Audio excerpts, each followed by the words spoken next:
Hello everyone and welcome to Res Snapper. My name's MJ and this is a Snapple Pass video where we're looking at the brand new card in Marvel Snap, Jim Hammond Human Torch. He's a 1/2 at the start of each turn, plus 1 power for each bonus energy you have. In this video we're going to be talking about all the things you would expect. You can use the chapters below to skip to the section that you want. We'll also look in the Marvel Encyclopedia and talk about his biography, which we'll do in a minute. And we'll talk about how this guy even works, because there is some confusing elements that happened in the developer update video. So we will discuss that. In fact, right now, let's just get into it, guys, shall we? I've got the Marvel Encyclopedia here with little labels saying where things are, even though it's kind of actually annoyingly hard to open to the right page, but I have found the right page. Wow. The first Human Torch. Yeah, I think this is like one of the first Marvel characters that was created in the universe. It's like proper old. Like, is he part of the Invaders with Captain America and Namor? The original Human Torch was an android created by Professor Phineas T. Horton. Is that a donut guy? Don't laugh at your own joke like that, you pathetic ring nut.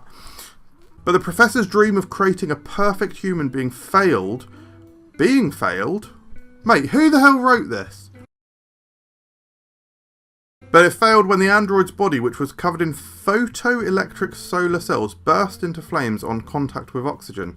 Astonishingly, the android itself was not harmed by the fire. At first, the public labelled him the Human Torch, a menace.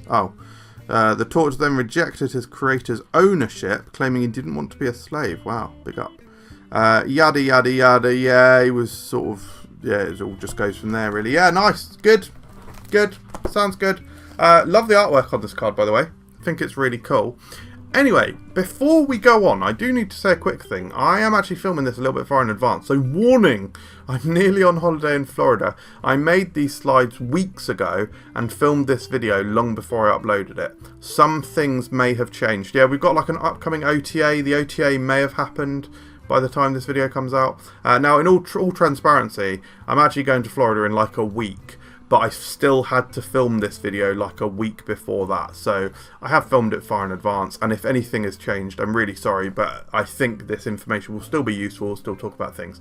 Right, first and foremost, let's talk about cards that create bonus energy. This is just bonus energy, not a new max energy, which we'll look at in a moment. So you've got X-23, Psylocke, Herbie, Merlin, one of his skills shuffles a card into it. Is it called Once and Future? I think it's that one. Penny Parker generates Spider. When you merge Spider, that generates extra energy. Jennifer Kale, Hope Summers, and Agamotto, or rather more specifically his skill, which is it the Bolts of Balthark? The Bullsack one, I think it's that one. Anyway, so those are the ones that create bonus energy. However, the cards that create maximum energy is Electro. Obviously it gives you 1, but it restricts you to only playing 1 card. Corvus Glaive, discards. Wiccan. So all of these cards have got like this downside of like, there's like a catch, right? The Fallen One, and even Arishem. So the thing that is confusing is that these cards here, these max energy producers, they don't say that you're getting bonus energy, which is this specific thing that Jim Hammond's ability says you get rewarded for. However, in the developer update video, they did talk about cards like Arishem, or showed cards like Arishem. But Arishem is a max energy card. So it seems like he's going to work with both. Now, full transparency, I made most of these slides on the assumption that he only works with bonus energy producers. So I have updated some parts of my slides, but just bear that in mind as well. So we're not exactly 100% certain, but seeing as it was in the developer update video, I think it's safe to assume that he works with all of them, which makes him significantly better. So the actual mechanics of the card, I think the decks he's going to work in is certainly on the basis of a few of these skills producing bonus energy. A skills deck, skills-based deck, maybe with like Nicholas, Scratch, Agamotto, Merlin, all that sort of thing. Ramp decks will naturally like him, a way to soak up that and not soak up that bonus energy, because he's different from Sunspot, isn't he? So I guess Sunspot is soaking up the energy. Jim Hammond is basking in it. And Silky Smooth style decks might like it. With the Hope consideration there, that could be a significant one as well. So, there aren't many cards that gain bonus energy. But hang on, the dev update video shows he works with max energy producers too. Wow. But there are a number of locations that do produce bonus energy as well. So there's actually a few cards, especially like Project Pegasus, giving you +5 energy. That immediately makes Jim Hammond a 1/7. So there's going to be locations like that which absolutely pop off with him. So the pros: some cards gain a lot of bonus energy in one go, which can get Jim really big. He really likes those locations. As I said, Pegasus sorry, locations and cards, I guess I mean. So Pegasus, but think about a Shuried Fallen one. We're talking about this guy can get huge. Okay, bonus energy itself is its own benefit. So Big Hard Jim will feel like a bonus. Yeah, so listen guys, Big Hard Jim is going to feel like a bonus. Okay, so you are already getting the benefit from having extra energy. It's allowing you to do more things. And Big Hard Jim, I'm definitely going to call him that from now on. Big Hard Jim, yeah, he's going to be a beneficiary of that. And he's a brilliant. He's a super cheap scaler. And with the right cards, he's easy to scale. The cons, however, he has to be drawn earlier to get the most benefit. I actually added on the end of this lie. Not true, maybe.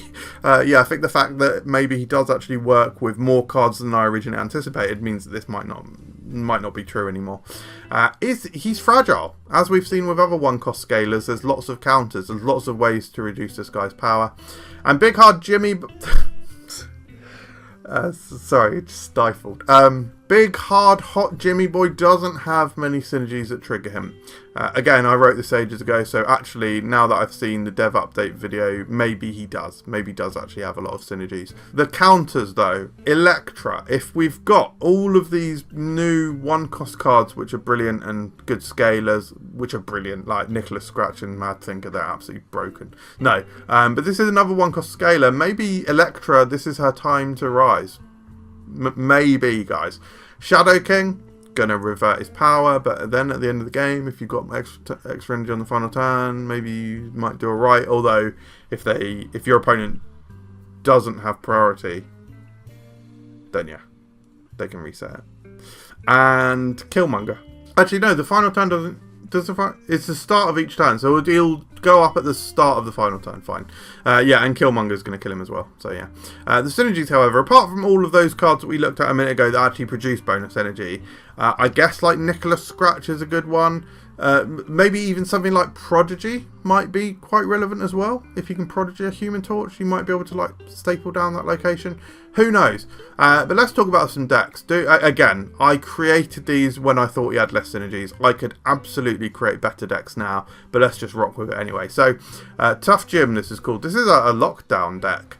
This is Storm, Professor X. You've got Sarah in here. How do you win the Professor X location? Well, you can get into it with Captain Marvel, or Jim Hammond is just where you've played the Professor X. But how do you gain extra energy in this deck? Well, not many ways, to be honest.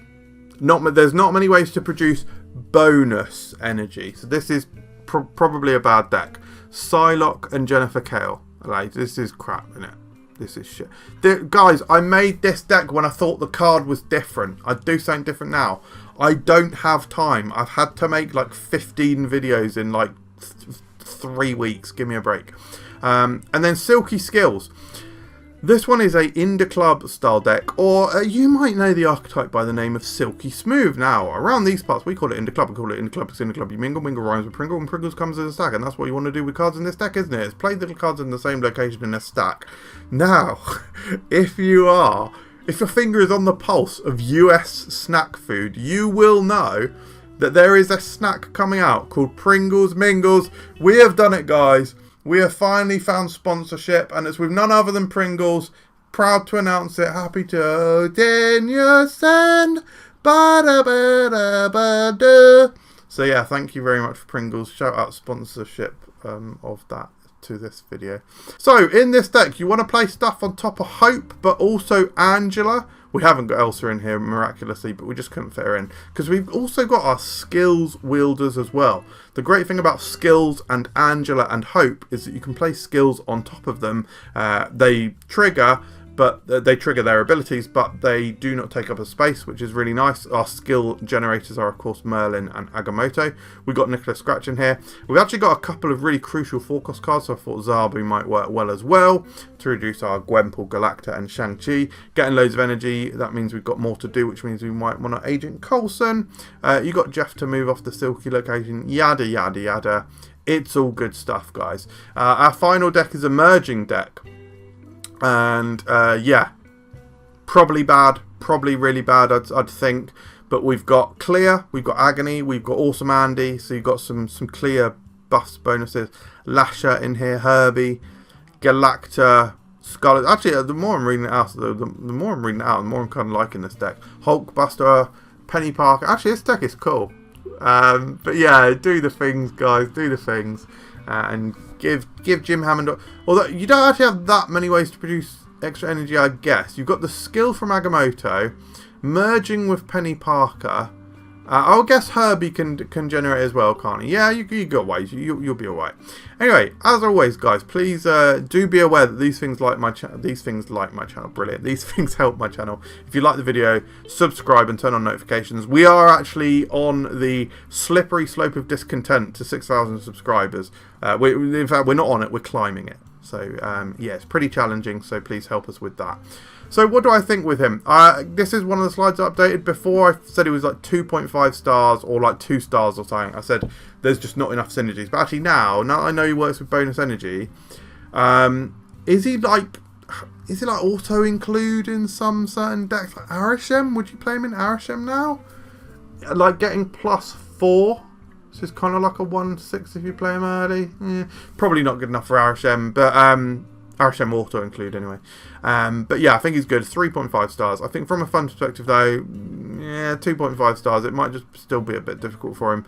For the archetype, 3 stars. I'm not sure if he's necessarily helping any specific archetype, unless there is a new, maybe it is a new archetype, just like an energy.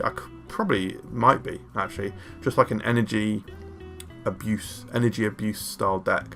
And then from a competitive standpoint, I think he'll do fine. I think he could pop up. But ultimately, I do still think he's, even after finding out he works with more cards, I think he's probably a pass. I do actually like him. I do actually like Cheap Scalers. I actually like the artwork. So he's kind of my style of card, and I definitely like to try to get cards to work, especially if there are in kind of like new archetypes. So I'll probably give it a go, but yeah, I'd probably recommend not to get him. Anyway, thank you very much for watching, everyone. Hope you enjoyed this video. If you are an egg salad, make sure that you are appropriately dressed, and I'll see you next time. Cheers. Expanded out from that. Well, Tim, you know what Timbuk means in Polish. Go on then. No, I don't know. I was asking if you know. Right, okay. If you had told me this, I wouldn't have believed you. About to eat something hot and spicy. Safety first. Yeah, it fractionally reminds me of one of my favourite Frinks. Now I'm saying Frinks. What on earth is this review?